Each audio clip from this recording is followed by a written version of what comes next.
Good day to everybody. Great to have you with us on our last session for this exciting webinar. Today, we will be having a presentation by Agnes Kijo on reliance practices in the context of medical device regulation and look at some examples specifically in the GBT for the market authorization and registration. So over to you, please, Agnes. Thank you.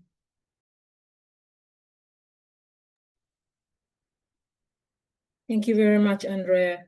Can you please confirm if you can hear me? I'm trying to change my slide into presentation mode. We can Yes, hear we you can well. hear you well. Yeah.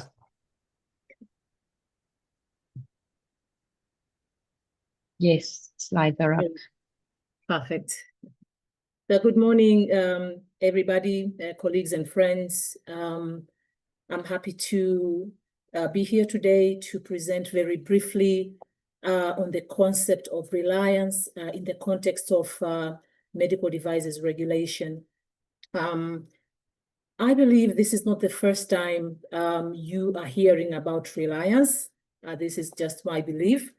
In the last 4 years after publication of the WHO Good Reliance guidance document, the concept of reliance has gained a lot of popularity among regulators globally, especially in the market authorization function. And when you talk about market authorization function, you're talking about the assessment that is conducted by the national regulatory authorities to confirm safety and performance of medical devices and IVDs that is intended to be placed in the market. It includes dossier assessment or dossier review, site audit, but also testing or laboratory performance evaluation. It has not grown interest only to the regulators, but we've seen also grown interest in the regional harmonization initiatives. I've attended several meetings, for example, of the IMDRF. I've attended meetings of the Global Harmonization Working Party. I've also attended some of the regional economic communities meetings where we hear, great acceptance of this concept of reliance. So I will just go to my next slide. So according to the WHO good practices, which I'm quoting in this particular slide, this is a document that was published in 2021. Sorry, it is the WHO Good Reliance Practices. There is also good regulatory practices document that also supports some of the concepts that have been included in the WHO Good Reliance Practice.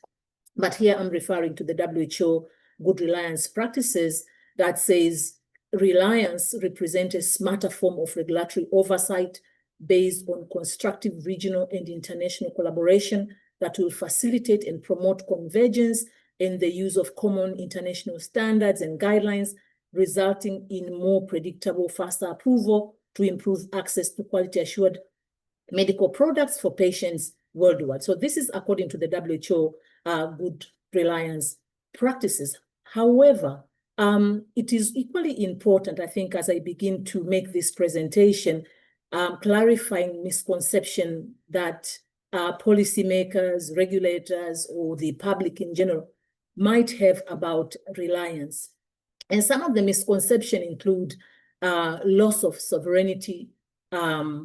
Sometimes regulators feel like they are losing authority with regards to a decision on specific regulatory functions. But there is also misconception that, reliance is about surrendering control, rather than reliance is about efficiency. And also the final decision is always rests with the national regulatory authorities.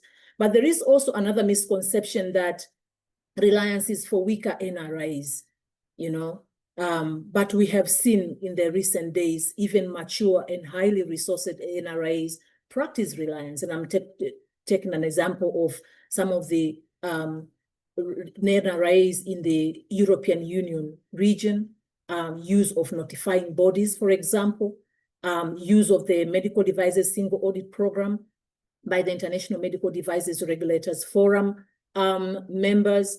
And so myth busting, I think, in regulatory reliance is about reframing it from a shortcut or loss of control, or it's for weaker NRIs, or it's for incompetent NRI, to a collaborative, resource-efficient, sovereignty preserving practice that is intended to strengthen regulatory systems. And so just maybe to also go back a little bit to what reliance is and why are we promoting reliance.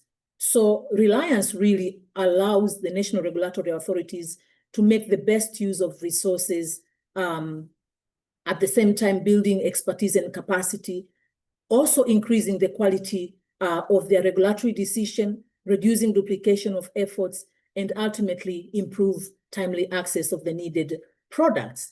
And so when we talk about reliance, really is improving the effectiveness and efficiency of regulation of medical product, in which these days we call it smart regulation.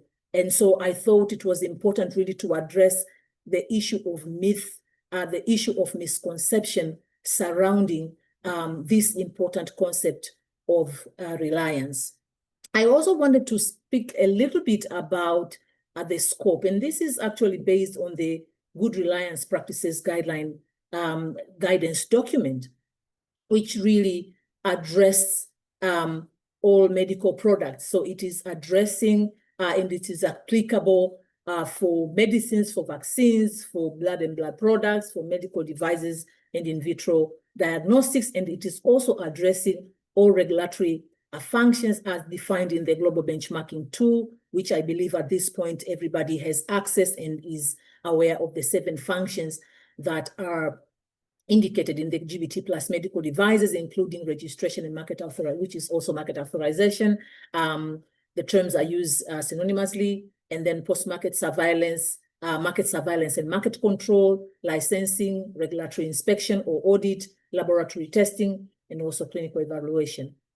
So this is a high-level document. The Good Reliance Practices document is a high-level document, which is complemented in a second step by a repository that we have developed at the WHO to demonstrate some of the practical reliance models that exists to date. So I have provided also a link here, which you'll be able to access this repository and look at the, some of the reliance examples that you can also maybe relate to your situation and consider also to adopt. But key message is that you can apply reliance concept in the life cycle of a medical device in this context, because we're talking about medical devices. And I've also mentioned the functions that are associated with the life cycle of a medical device. Again, I think I also talked about this in my first presentation on the first day on the issue of risk-based approach. And so we do expect that each national regulatory authority defines its own strategy based on risk assessment on how to implement reliance. And key message here is that not one size fits all. So you really have to make sure that the strategy that you're planning to adopt, or the strategy that you have in place, really addresses your own context, your own need. For example, some of the elements that can be considered when you're thinking about adopting any of the reliance models is the public health needs and priorities. These public health needs and priorities differ from one country to another. So very important that you look at what are your priorities, what are the needs, and if reliance could be one of the approach that can really support implementation of your needs, and also or addressing your needs and also priorities in your country through the Ministry of Health. But it is also very important to look at the level of resources. So different regulatory authorities have different capacity in terms of resources. And resources, it could be human resource, it could be financial resource. So expectation is the national regulatory authorities would really critically assess itself to say, what is the level of resource I have? Can I be in a position, for example, to benefit from another national regulatory authority for a specific regulatory function so that I can really focus the limited resources I have for a specific regulatory function? And also expertise. And we have seen, I think, based on my multiple interactions with regulatory authorities, especially in the area of medical devices and IVDs, there is always concern about expertise, whether there is adequacy in expertise within the national regulatory authorities, especially for most of the regulatory authorities where they are coming from the pharmaceutical background. So they used to have, or they have already very strong foundation in pharmaceutical regulation, and they are now introducing regulation of medical devices and IVDs. So this is an opportunity for national regulatory authorities to really examine themselves, to check themselves, assess themselves, to say, okay, is there a specific expertise that we are lacking that can really jeopardize final decision in terms of safety and performance of our products for medical devices, for example? And would you benefit if, for example, you request support or you request assessment outcome from another trusted institution, for example, through the WHO pre-qualification assessment outcome? So these are some of the things that needs to be considered when you're strategizing on which reliance model to adopt. And then the type and source of products. For medical devices, I think there is an advantage because of the 4 classes of medical devices. And so you can even consider to say, should I rely, for example, in assessment outcome for all classes of medical devices, or should I just adopt a reliance model where I can only request assessment outcome for specific products? I'm going to present in my next slides the collaborative registration procedure between national regulatory authorities and WHO, and in WHO through sharing of the assessment outcome from WHO pre-qualification. And so you may want also to think or consider the fact that WHO has already assessed some of the in vitro diagnostics. Do you also need to repeat assessment of the products that have already been assessed by WHO being a trusted institution? And then also opportunities for reliance. In my previous slide, I mentioned on the existence of very strong regional harmonization initiatives globally, regional-wise, and even in the regional economic communities. And so regulators should also look around and see if there is an opportunity for reliance, either with other members of a regional economic community that you are both participating, or you can look around to see whether you have a neighboring country within your region that has advanced in some of the national regulatory authority functions, so that you can utilize some of the assessment outcome from the more mature national regulatory authorities.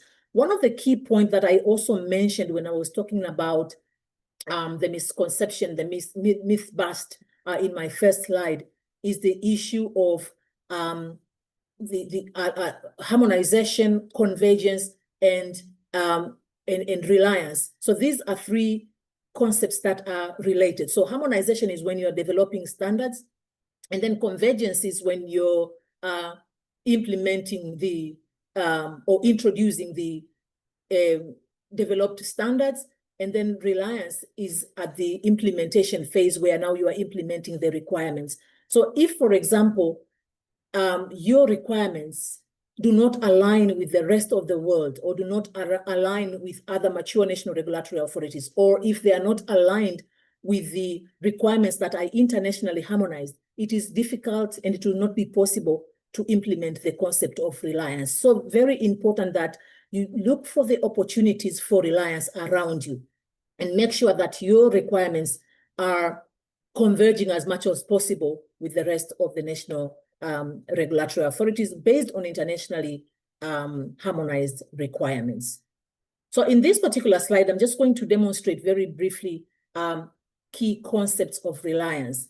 And so from the left side of this slide, it is indicating situation where the national regulatory authorities is implementing their normal standard processes with their independent decision based on its own reviews, based on its own audit, based on its own testing. But as I've also mentioned in my previous slide, that in many times, national regulatory authorities are faced with limited resources. And so you will find that the burden at this model where the national regulatory authorities is conducting everything on its own is a lot. And so we are recommending that regulators really, based on the risk assessment, they should consider adapting reliance models that could really help them in terms of addressing the issue of capacity, but also addressing the issue of workload, but also limited resources. That is usually an issue with many of the national regulatory authorities. So as you go in the middle of this slide, this is when the national regulatory authority is deciding to collaborate with the trusted or other national regulatory authorities to facilitate their regulatory work. And here I'm presenting two models. So the first one is work sharing, where, you know, 1 of 3 to 4 countries come together, conduct the assessment together, conduct the audit together, depending on the capacity that is available or shared capacity within the countries, and share also the final recommendations, which is shared by all the participating countries to make the final decision in relation to that regulatory function. So for example, if it is market authorization function, which I'm going to make a lot of reference today. So if it is market authorization, for example, expectation is that they would conduct dossier assessment together. They would also conduct site audit together. They would also conduct performance evaluation, either by identifying a specific accredited lab that would conduct some of the performance evaluation for their products, and then accumulate or consolidate all the assessment outcome to inform market authorization decision. And then there is also another form, which is joint activity, where a specific country can be identified to conduct assessment on behalf of the rest of the countries. And this is also based on the maturity of that national regulatory authority. And it is also need to be demonstrated. The country that is relied upon really has to demonstrate ability to assess or to conduct this technical assessment before, you know, the rest of the countries can really appoint them to conduct these activities on their behalf. And so once this is the assessment has been done, the information is shared with the rest of the countries to inform also market authorization decision. So the country B and C may decide either to conduct minimum assessment, or they may decide to take the final recommendation from the country A and use it to make the final decision with regard to market authorization, as an example.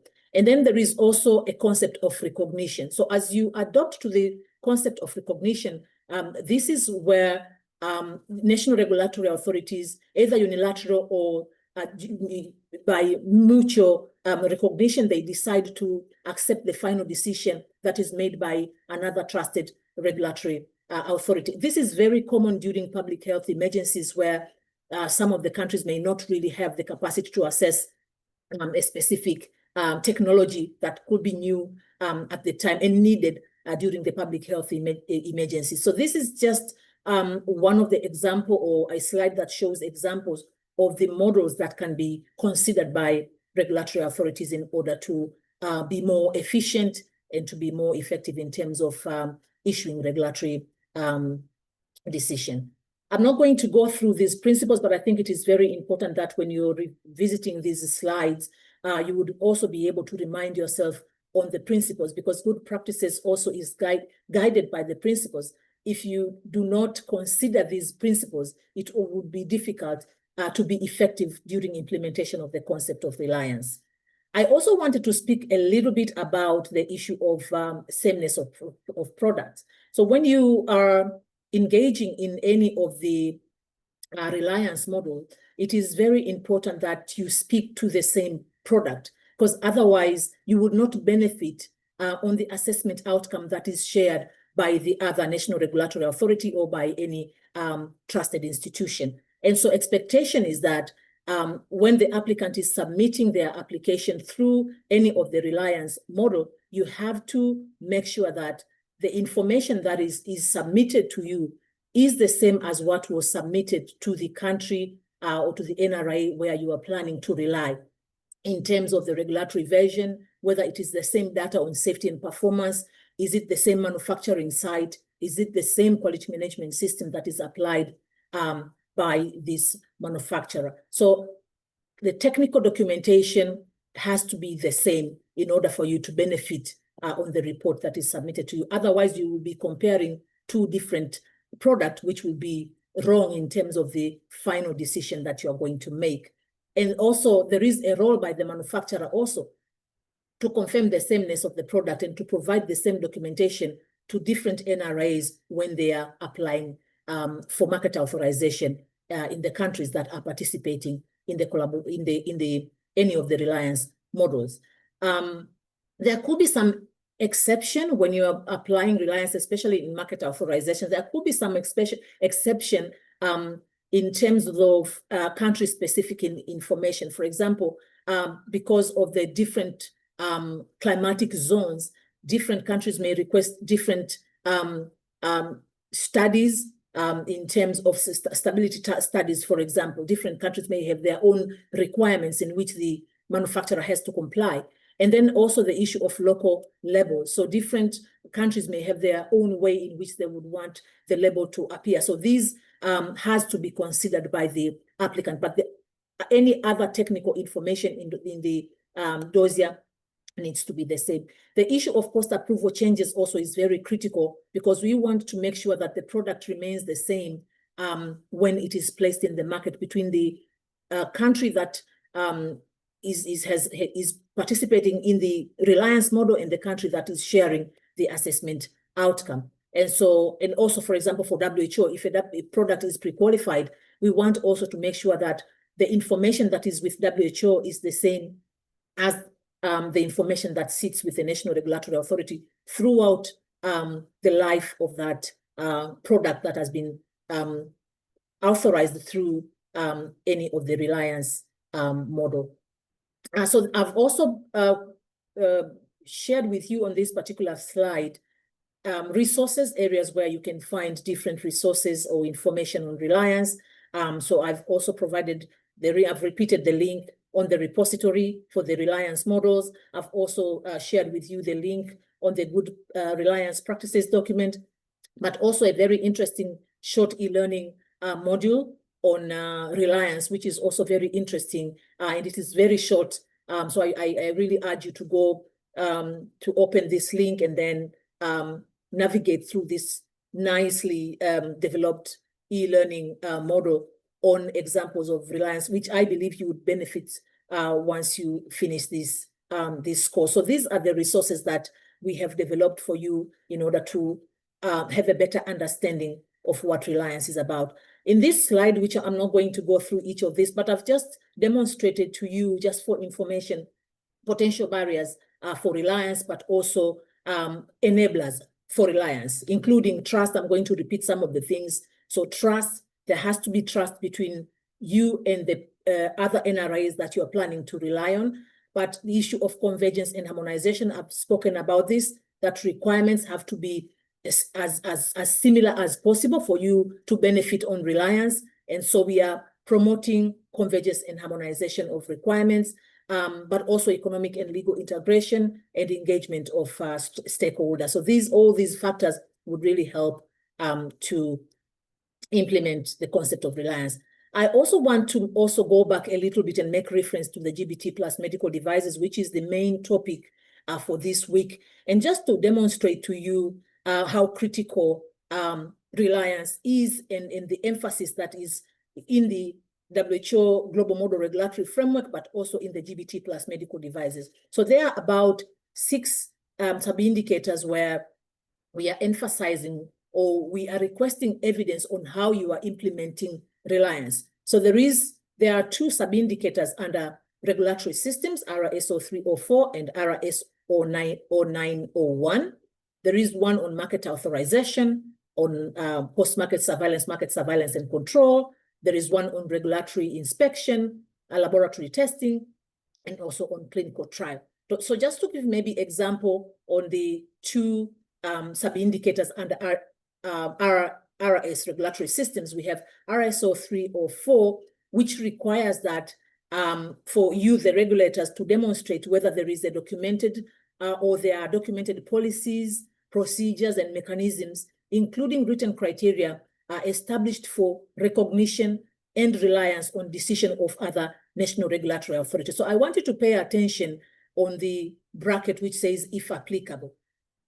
There could be cases where national regulatory authorities are self-sufficient. They are able to conduct all the regulatory functions efficiently on their own, but this really needs to be demonstrated during the assessment. So when we are assessing using the GBT plus medical devices, we would really like for the NRA to demonstrate, if at all this is scored not applicable, we would be interested to see really whether you are actually conducting all the functions related to regulation of medical devices and IVDs comprehensively, and if you have the required resources, you have the required capacities to conduct this. Otherwise, we expect the NRA to be implementing one way or another in any of the 7 regulatory functions, the concept of reliance. This is why you see it appearing in all the 7 functions.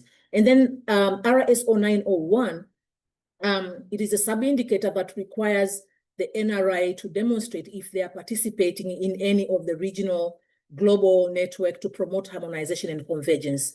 Again, to re-emphasize that if there is no harmonization, there is no convergence in your requirements, it's difficult to implement reliance. And so very important that your requirements matches as much as possible to the internationally harmonized requirements. So this is also one of the sub-indicator that is not, you cannot score not applicable. So this is required that there is some level of engagement, there is some level of participation in the regional or global network. So I wanted just to emphasize this, that this concept is heavily emphasized in both tools, in the GMRF, but also in the GBT plus medical devices. So I'm going to speak very briefly. I know I have, I think, maybe 5 minutes to finish my presentation, but I want to speak to you a little bit and really to show you the practicability of one of the very popular reliance model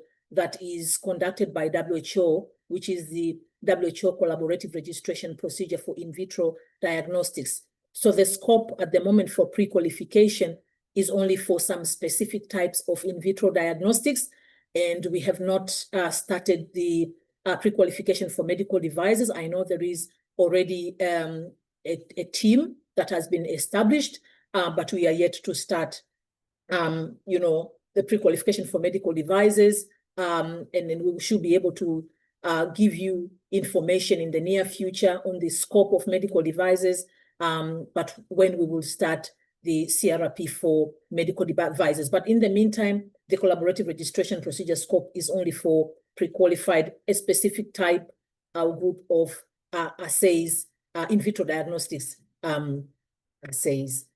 So how does this work? So the collaborative registration procedure has 4 important principles that I'm just going to quickly run through. So one is voluntary participation. So we don't force anybody to participate in any of the reliance model, including the collaborative registration procedure for pre-qualified IVDs.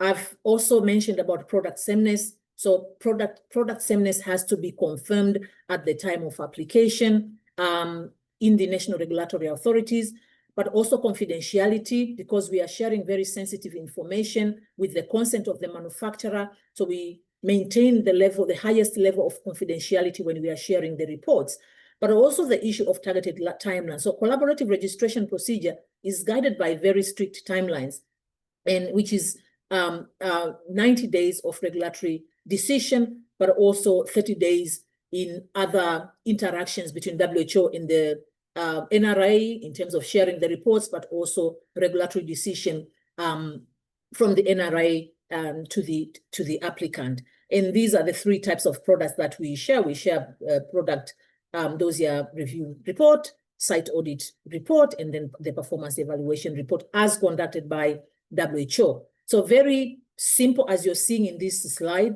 WHO, when we receive interest by the NRI to participate in collaborative registration procedure, we ask them to sign an agreement, and specifically because of the confidentiality nature of the procedure itself.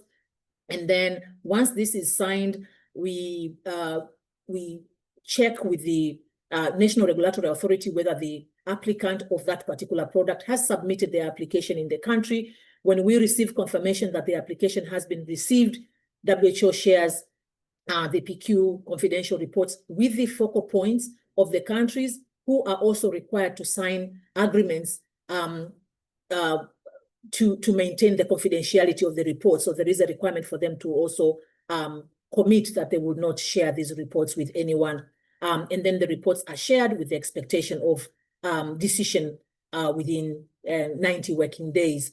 And when there is any query, for example, raised by the NRI, we advise that the NRI contacts WHO, because this is a pre-qualified product. So usually during this interaction, there is also some level of capacity building between for the National Regulatory Authorities staff, but we provide also a number of support just to make sure that the National Regulatory Authority focal points are able to conduct abbreviated review on the report and issue the decision within 90 days. I'm going to explain some of these things later. So I'll move a little bit quickly. I think this one I've already addressed a little bit in terms of the flow or the steps for the CRP for IVD's implementation, including also registration maintenance, if there is any post-approval changes, if there is any withdrawal, or if there is any cancellation for registration.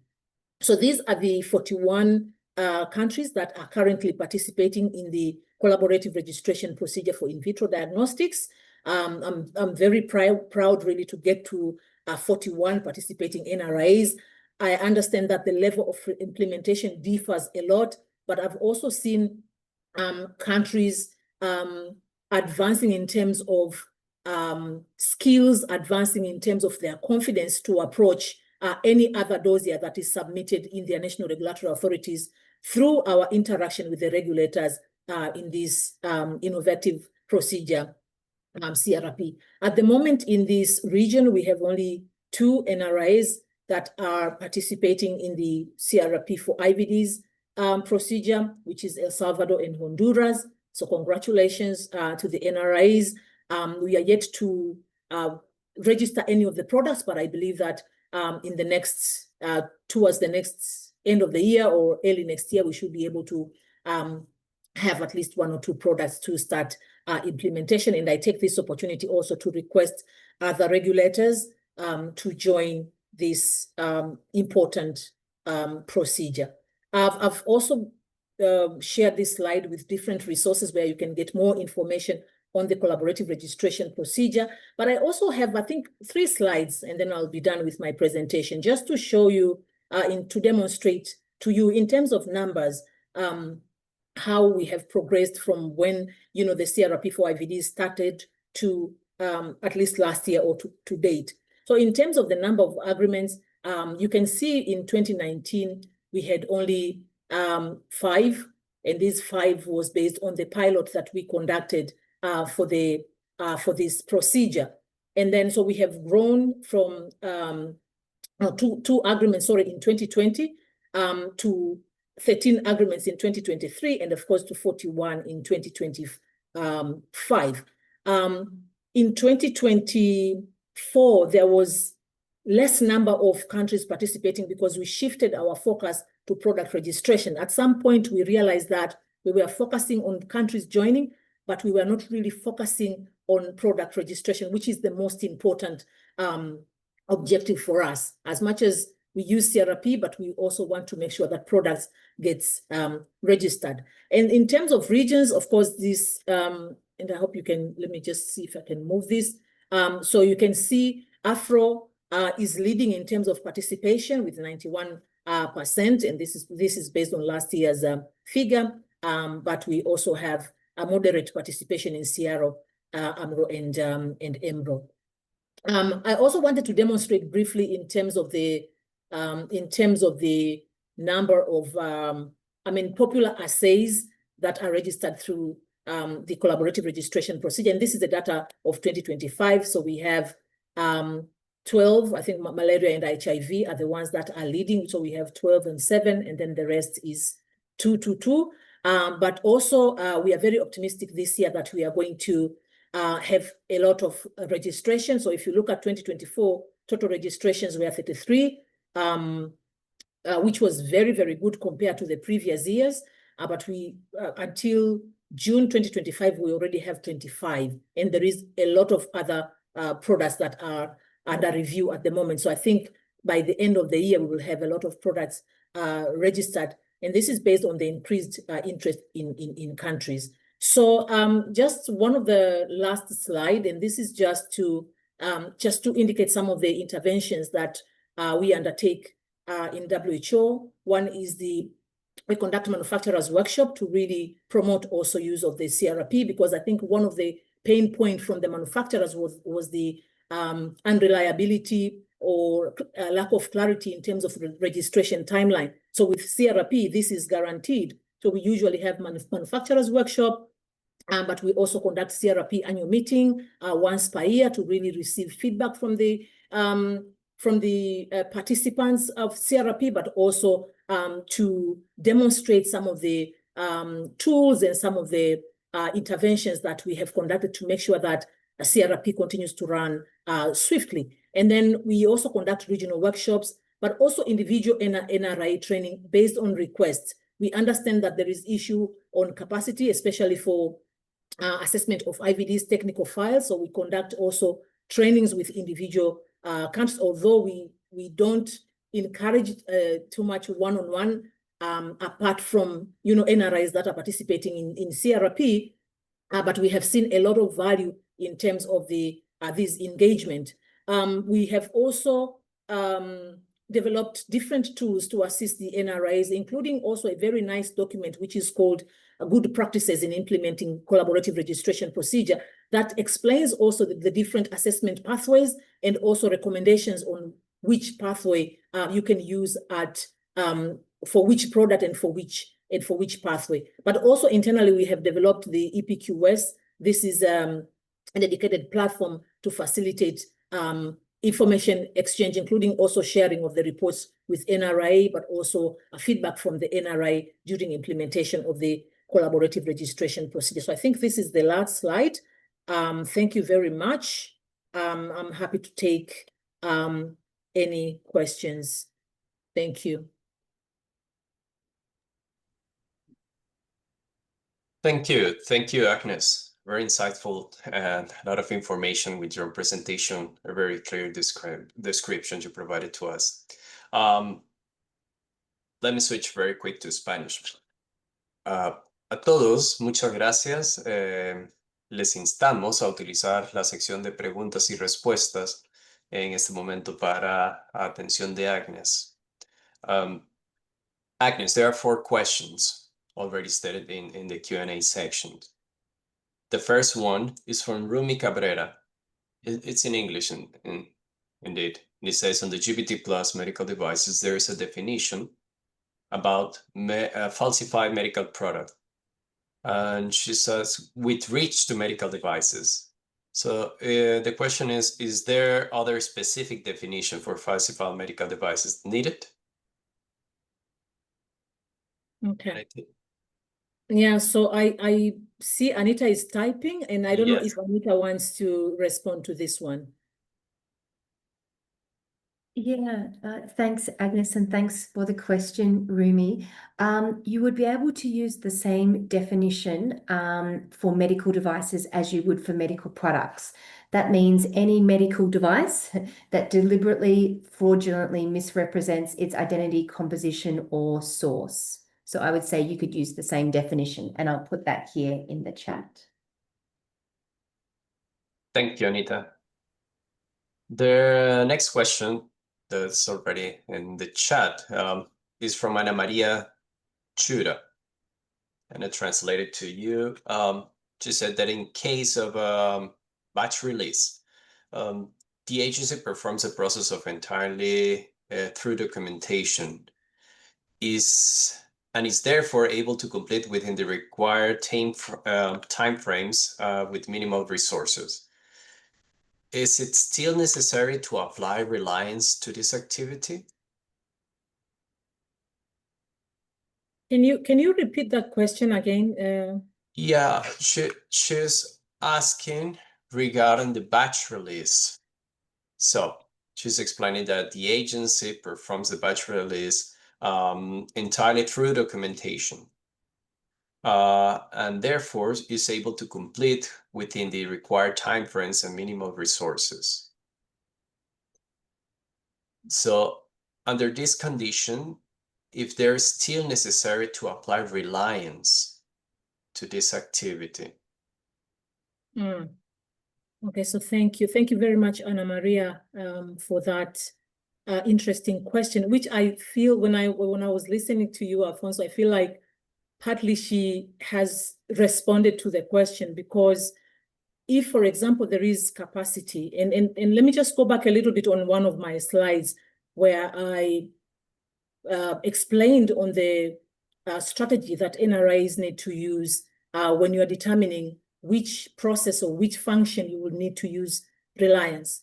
So for example, if it is in the batch release, you realize that with the minimum resources that you have, you are able to adequately, let me use that term, adequately assess safety and performance of that particular batch, then you don't really need to use the reliance. But there could be also maybe other activities within a specific function that you may require to use reliance. So I think the message of one size fits all, not one size fits all, is critical here to say, is this where I need to put my resources, or I can use this resource somewhere else? So I hope I've been able to answer Anna's question.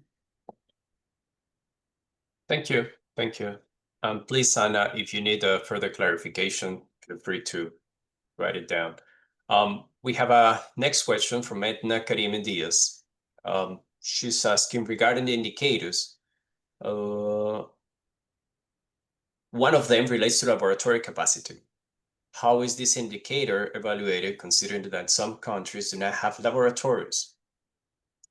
And in others, there are testing laboratories, but they do not perform the tests on all medical devices.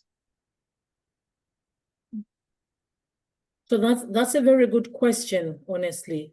And I don't know specifically which sub-indicator she's talking about, but I do understand the concern. So one of the, and I'm going to also make a reference to the Global Model Regulatory Framework. In the Global Model Regulatory Framework, which I presented on the first day, I re-emphasize and I made a point to say, we are and I think this was also mentioned by Anita in one of her presentations, that we are discouraging testing of medical devices or IVDs at the pre-market phase, or at any point, unless there is a justification on why you want to conduct testing of these products. So first of all, I have not seen, based on my previous experience or my experience, I've never seen any national regulatory authority that has capacity to test each and every medical device, okay? And so this is not practical. The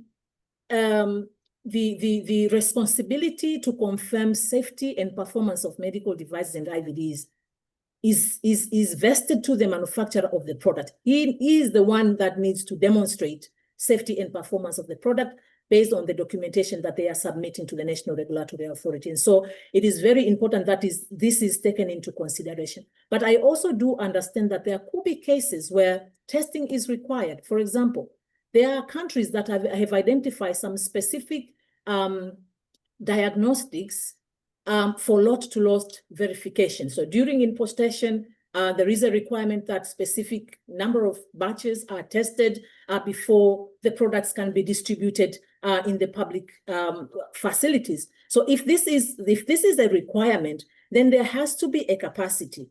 There has to be a capacity within the countries, either within the National Regulatory Authority or the national reference laboratories, which are usually under the Ministry of Health. So there has to be some level of capacity to allow testing of these products. But I think just for me to re-emphasize that it is not possible to test each and every medical devices, and this is why very important, and I want also to re-emphasize that risk-based approach is key. Otherwise, you will not be able to do all the testing for all the products that are coming to your country. Over.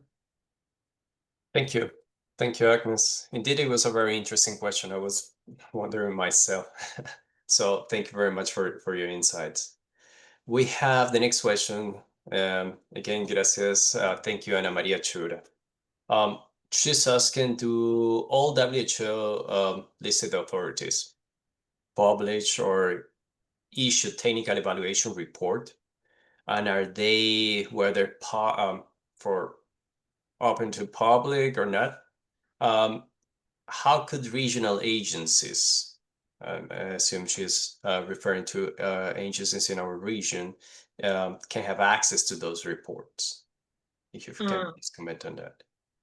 Okay, so it's a very interesting question. So thank you once again, Ana Maria Chura, for that question. So let me also explain that for medical devices, at the moment the scope has not been expanded to the WLA. So WLA at the moment is still with the medicine. But let me just use maybe the current term, which is the stringent regulatory authorities.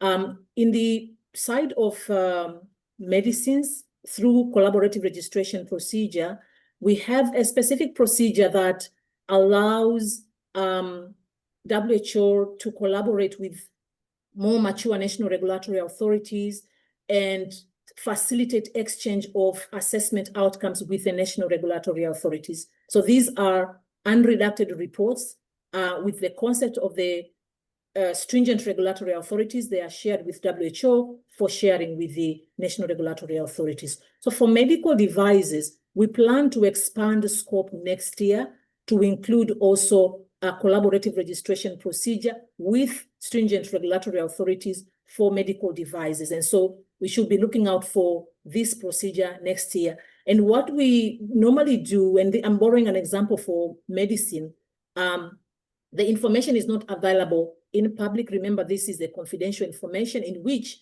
the manufacturer also consents to sharing of this information. And so we don't put them in the public platforms, but we use internal confidential platform to facilitate transferring of these assessment outcomes with the NRA. So from the, let's say, stringent regulatory authorities, aka WLA, to WHO, and then from WHO to the NRA that has signed to participate in the collaborative registration procedure with stringent regulatory authorities. So Anna should be on the lookout for this procedure next year.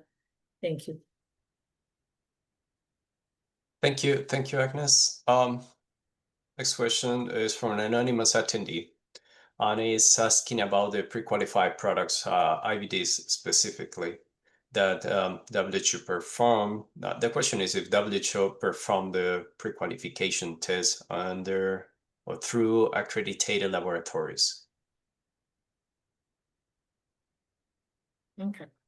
So thank you very much. And maybe Anita, you might also want to speak to this, but yes, there are laboratories that has been identified. I'm not so sure of the term accredited. I know we don't use the term accreditation, but these are the laboratories that have been approved or identified by WHO to conduct performance evaluation for specific in vitro diagnostics that are within the scope of pre-qualification. And so yes, there is, but we don't use the term accreditation. But Anita, if you want to also add to that. Yeah, no, that's a good question. We use the term WHO PQ evaluating laboratories. So if you're interested in this as an institution, you have to apply to the pre-qualification team, and there is a process under which you would be designated or listed, so to speak, as a PQ evaluating laboratory. So it's not the same as accreditation at all. We're not an accrediting body. We list institutions for particular analytes and particular pathogens. So you don't get a blanket listing. You would be, for example, HIV nucleic acid tests or hepatitis C antigen tests, because a lot of that is predicated on you having access to appropriate clinical specimens to be able to conduct the pre-qualification performance evaluation. Over. Thank you. Thank you, Anita.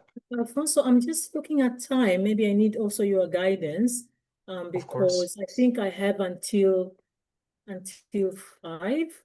Yes. To also go through sub-indicators, so I need to be guided. So no, yeah, please. We have 4 more questions, but in terms of interest of time, we can continue with the next part of the session. And if we have time left at the end after the discussion or final reflection, final thoughts, we can come back to respond to these questions. Excellent. So thank you very much for all the good questions. And if it happens we don't have time to respond during this session, happy to take up these questions after, and then we can respond in writing.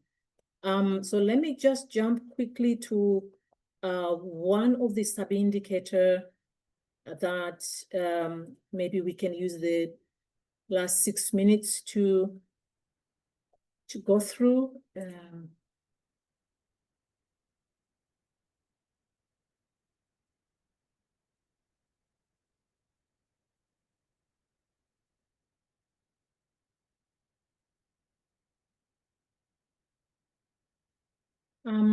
Alfonso, can you confirm if you can see the GBT? Yes, we can. Okay, thank you. Okay, so I believe by now, regulators are able to know how to navigate through at least the main screen and to access the different functions in the GBT plus medical devices.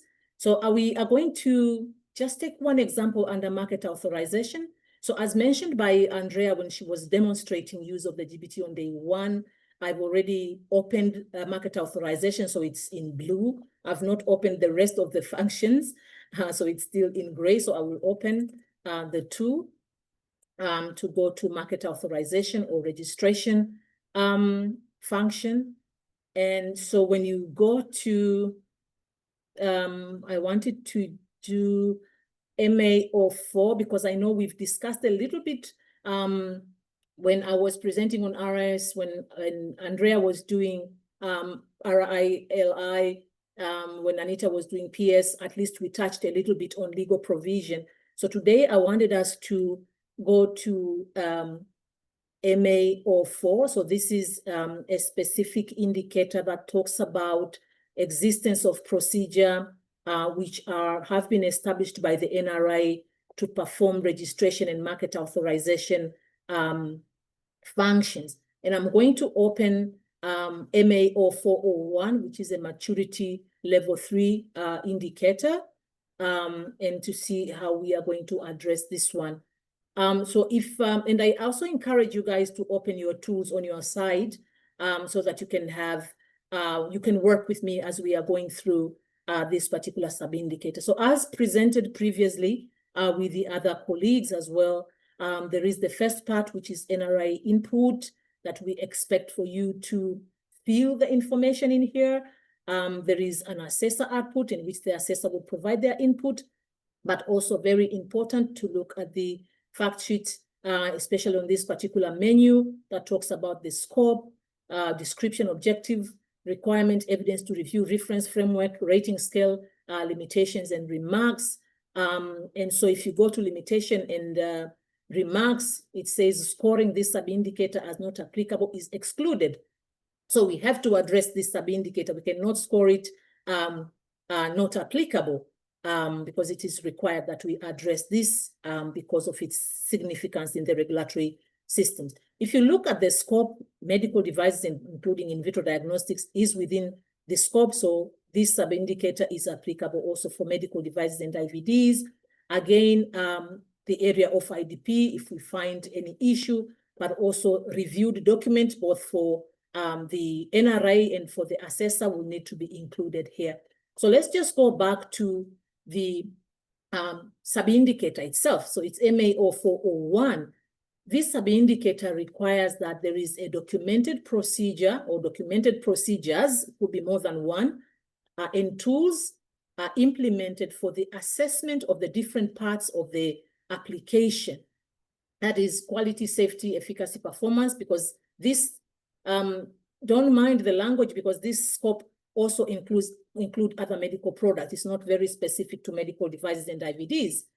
And so it requires documented procedures and tools which are implemented for the assessment of the different parts of the application and for the assessment of specific requirements applicable to specific classes of medical devices. And I think here it was meant really for medical devices. So again, when you go to, this is the first place that I usually go. If I already understand what is required of the sub-indicator, or at least I have read the sub-indicator title, I would either go to the description or I would go to evidence to review. So if you look at the evidence to review, there are at least 5 evidences that the assessor would need to confirm, but we'll also expect the NRI to provide their feedback under the NRI input. So the first one says the first evidence that the assessor would review is whether the documented procedures and tools, including SOP, that are developed and used in the assessment of different parts of registration or market authorization application, or in the assessment of particular requirements applicable to a specific class of medical devices.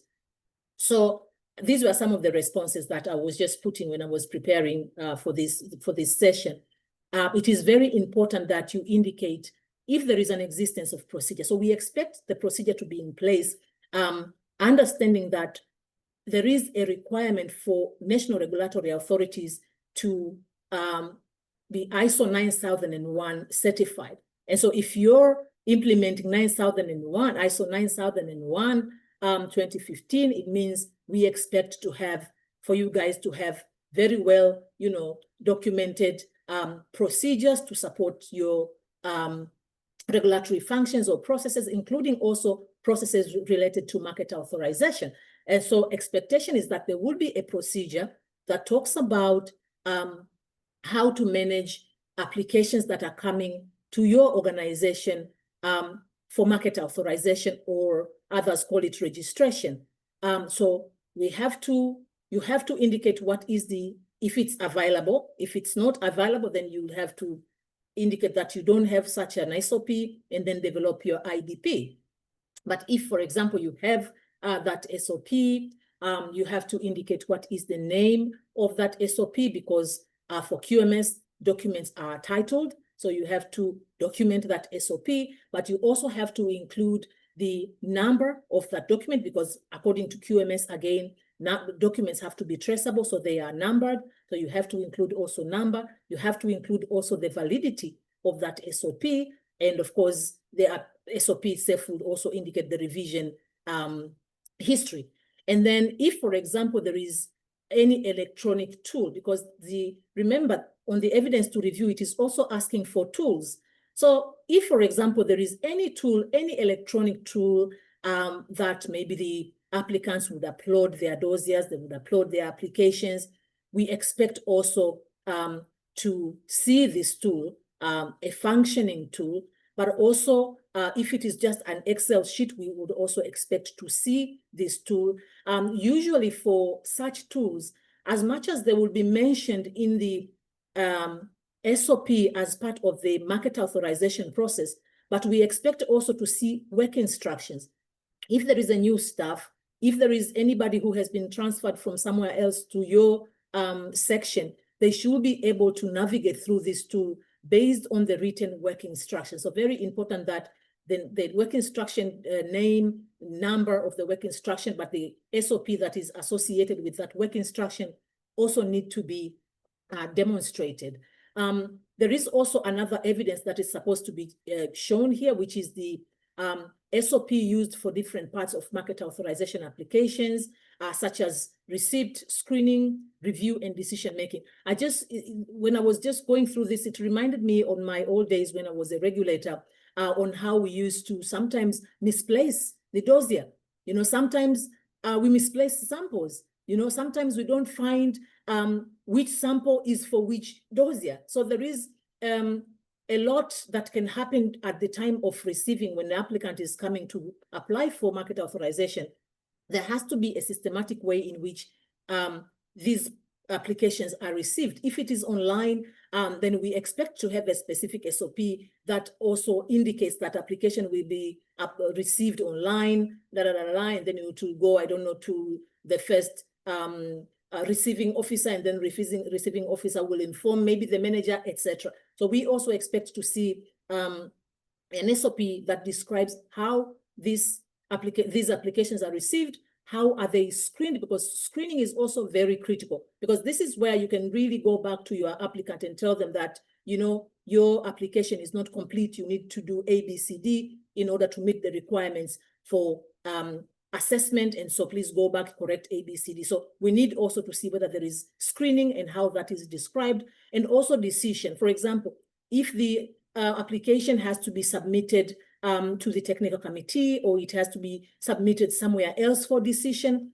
all this has to be described in an SOP. So this is also required to be in place. But if it is not there, it means this is an IDP. You need to go to your IDP and say the SOP for market authorization on maybe receiving, screening, reviewing, and decision-making is not available. And then you create an IDP to develop such an SOP to address that process. And then another one is the evidence of use of these SOPs. For example, you can check whether there is, one of the evidence is to check whether there is any major milestone in terms of, for example, issuance of final decision. Was there a certificate that was issued?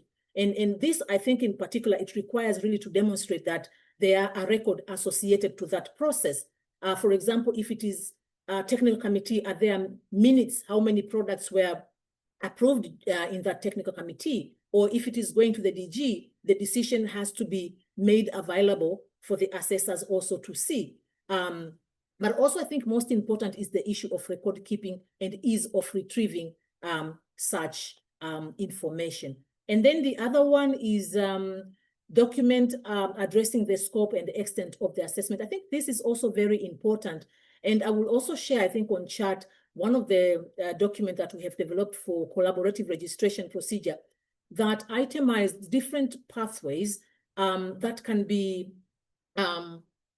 or pathways or categories of assessment that can be applied to medical devices. For example, there could be an SOP that talks about application during routine or standard processes. There could be another SOP that talks about application during non-routine processes, when there is emergency, when there is unavailability of a specific medical devices and you wish to have this product in your country, but you don't have application for registration. So how are you going to allow that product to go in the market?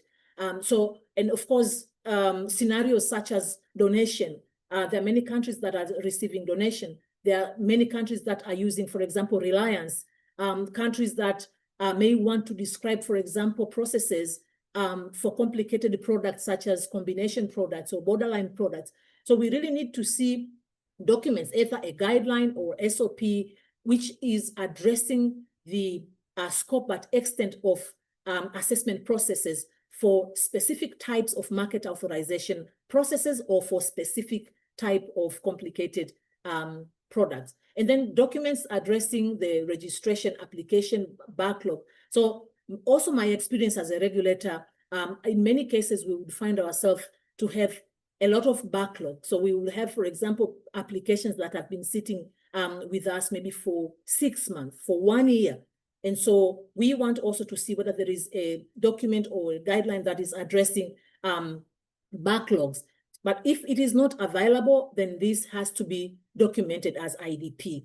So I think in a nutshell, this is one of the important sub-indicator that I wanted to really discuss with you so that you can really see the level of assessment and the level of requirement which can be requested in one of the sub-indicators for you to really demonstrate that you are correctly and efficiently conducting specific processes, especially for such critical processes as market authorization. So I think I will stop here because I see I'm already running out of time. So with that, I think I would hand over back to Andrea. So if we reflect upon the benchmarking manual, and the link is provided on the slide, this presentation is available on the SharePoint under the Day 5 folder. But ultimately, to start the journey for the overall benchmarking process, we would need to receive a receipt of request for a formal benchmarking. And there are quite a number of steps and timelines that are involved on this journey. So once we had received requests from a specific country to go ahead with benchmarking as such, we would do an introduction and share with you the RSS program, the Regulatory System Strengthening Program. Already in this webinar, we provided an introduction into the Regulatory System Strengthening Program. And we would also develop and create a specific SharePoint for your country to facilitate the self-benchmarking process. So the SharePoint would have a repository of all your information in terms of the data file that you would use for the self-benchmarking, as well as folders under which all the supported evidence that you would need to submit could be uploaded and organized. We would then also share with you some information with specifics about how to do a self-benchmarking, how to prepare your IDPs. So wherever there were any gaps identified in your system, how to document those in the form of the institutional development plan. And once you had completed self-benchmarking of all the regulatory functions, we would then invite you to submit your final data file, and we would review your uploaded evidence on the SharePoint and verify. Yes, please, Alfonso. Apologies for interrupting you, Andrea, but I was talking to my colleagues that this slide is very interesting. Would be possible if you can copy the link into the chat so we can disseminate it to all the attendees. That will be very helpful. Sure. Yes, sure, I can do that for you. No problem. Thank you. But we can do it later. So continue with your speech. Okay, super. No worries. And then once we verified your self-benchmarking data file and looked at the IDPs, we can already identify if there are those key areas where you may need some additional support for IDP implementation, or help you prioritize which IDPs do you need to start with first. And finally, we would schedule for a formal benchmarking of the regulatory system. You have seen this slide before, and this is really just a summary of the roadmap that you've seen previously, where it just describes those steps. You would have to complete a self-benchmarking. Your data file would be verified. We'd do a formal benchmarking, but along the way, we would be able to support you in terms of capacity building, in terms of identifying which IDPs should be prioritized, and also making recommendations of how to go about the actions to be taken to implement IDPs.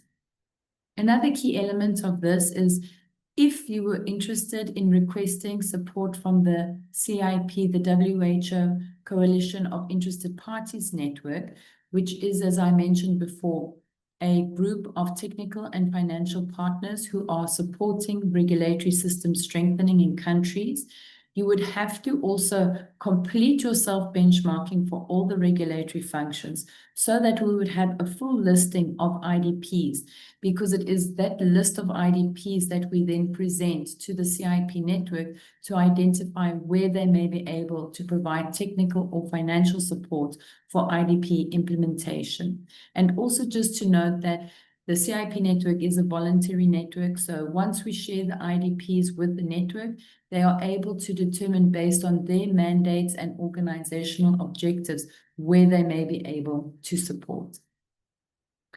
Then also just to note, on this SharePoint that we developed for this particular webinar, there is a folder that says CIP Network Support.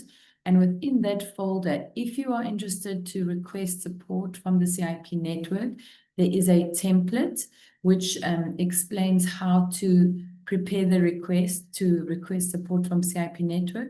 And you would also be needing to sign a consent form.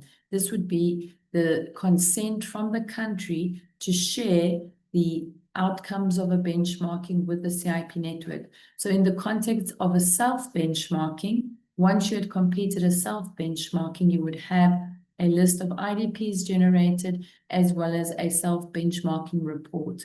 So we would need to have your consent because WHO would never share country-specific information related to benchmarking activities with anybody unless we had the written consent from the country.